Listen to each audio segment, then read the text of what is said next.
Si vous voulez à un moment donné vendre, il vous faut quelqu'un à qui vendre. Donc le premier engrenage, c'est amener beaucoup de quelqu'un. Ici, c'est le trafic. C'est ce dont on va parler en premier.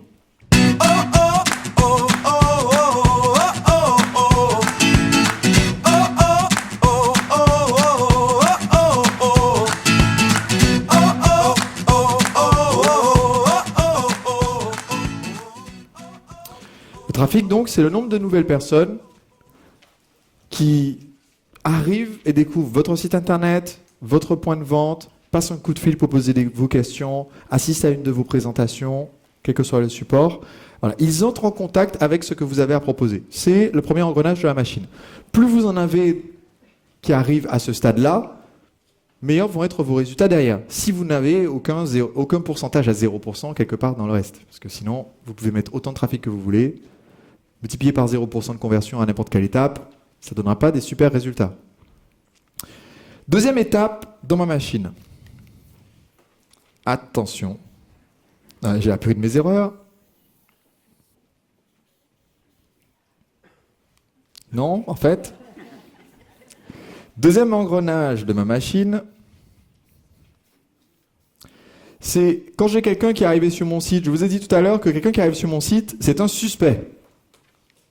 Il est tombé sur le site, on peut suspecter, on peut soupçonner que cette personne soit qualifiée par rapport à ce que je propose, mais rien n'est moins sûr.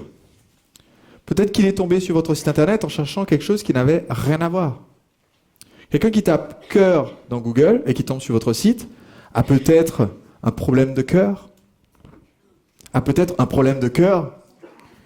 Rien à voir. Ces deux prospects qui tombent sur le même site sont suspects jusqu'à preuve du contraire. Ce deuxième engrenage, celui où vous constituez une audience. C'est là que vous allez proposer quelque chose de ciblé qui correspond à votre marché, en général un cadeau gratuit, un échantillon, une vidéo, un PDF, en échange de quoi ? L'adresse email. En échange, récupérer les coordonnées. Sur certains marchés, vous allez récupérer adresse email et téléphone.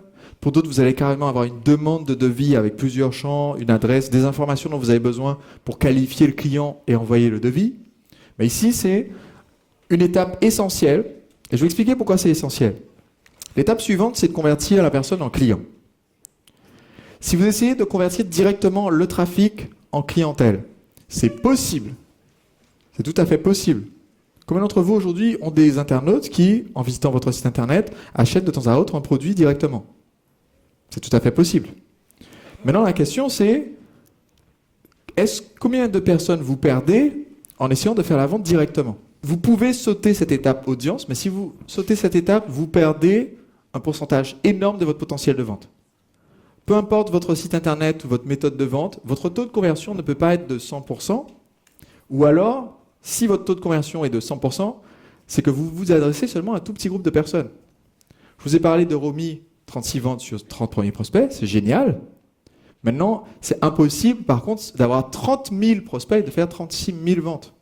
S'il a fait un taux de conversion pareil, c'est justement parce qu'au départ, il était tout petit.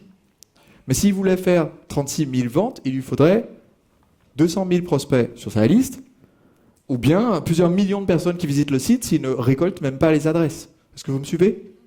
Donc cette étape d'audience vous permet de créer de la confiance, de donner du contenu, de donner de la valeur, de faire comprendre ce que vous faites en plusieurs contacts. Il y a une métrique qui est souvent reprise dans beaucoup d'ateliers, de séminaires, qui vient en fait de livres qui datent de l'avant-guerre, l'avant-seconde guerre mondiale, qui disait qu'il fallait communiquer 7 fois avec un prospect avant qu'il décide d'acheter. À l'époque, dans les années 40, les années 50, les gens voyaient effectivement quelques dizaines de publicités, de messages publicitaires par jour. C'était considéré comme énorme. Aujourd'hui, est-ce que vous savez combien de messages publicitaires vous voyez par jour sous une forme ou une autre ? 16. Quelqu'un dit 16 ?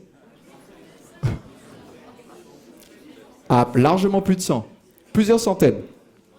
Quelqu'un qui, comme moi, ne possède pas de télé, ne lit pas le journal, n'écoute pas la radio, va voir plusieurs centaines de messages par jour. En marchant dans la rue, en étant en voiture, Vous êtes obligé d'écouter la radio du taxi qui vous emmène, sauf si vous êtes sur cette compagnie avec le U, là, que j'appelle Bébert, qui sont très sympas. Vous avez en fait tellement de messages publicitaires qui viennent jusqu'à vous que maintenant, si on vous contacte seulement 7 fois, il y a de fortes chances que vous n'ayez vu aucun des 7 messages. Et c'est la même chose pour vos clients. Donc ici, on va parler un petit peu de ce qu'on va faire une fois qu'on récupère cette audience.